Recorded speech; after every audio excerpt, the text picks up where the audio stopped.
नमस्कार। बौद्धिक केंद्र एंड इंटेलेक्चुअल सेंटर में आप सभी का स्वागत है।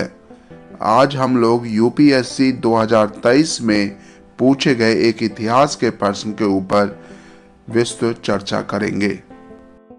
यूपीएससी में पूछा गया क्वेश्चन था, with reference to ancient south India, Korkai, Poompuhar, Musiri were well known as option A capital cities, option B ports, option C center of iron and steel making, or option D shrine of Jain Tirthankaras। मेरी नजरों में UPSC क्या है? India is a union of states. In these states, different types of religious, economic backgrounds of people is living. For serving all the people of India, one commission is in India. This commission is known as Union Public Service Commission. Bharat अनेक राज्यों का संघ है।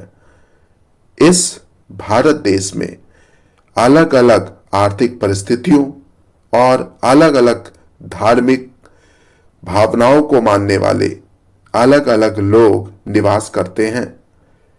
इन्हीं लोगों की सेवा करने के लिए भारत में एक आयोग बनाया गया है। उस आयोग को संघ लोक सेवा आयोग कहा जाता है।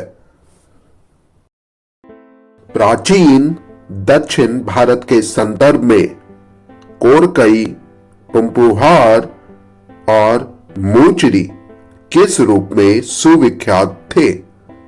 ए राजधानी नगर, बी पतन, सी लौह और इस्पात निर्माण के केंद्र, डी जैन तीर्थंकर के चैत्य। इस प्रश्न को समझने के लिए हमें चेरा, चोला और पांड्या के द्वारा किए जाने वाले व्यापार को समझना पड़ेगा। सुदूर दक्षिण के राज्य प्रसिद्ध थे अपने प्राकृतिक संसाधनों के बल पर किए जाने वाले व्यापार की वजह से।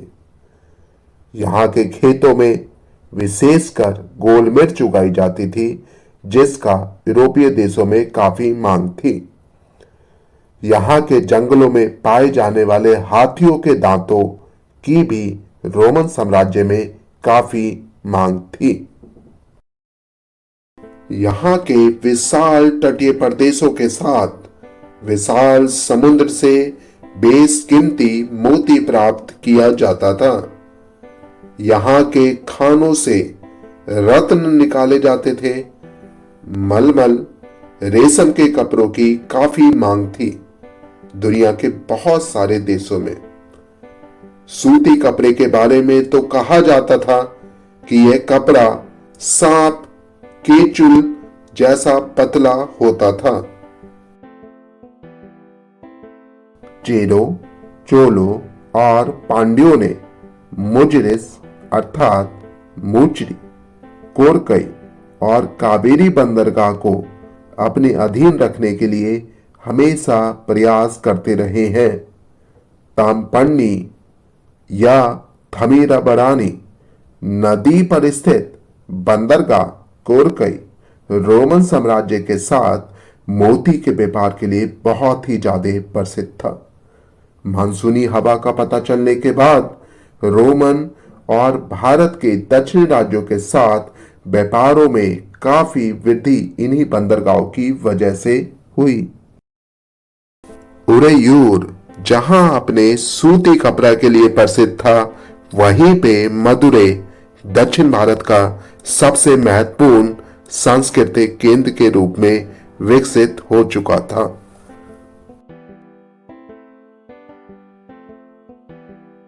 Thanks for listening. धन्यवाद, शुक्रिया।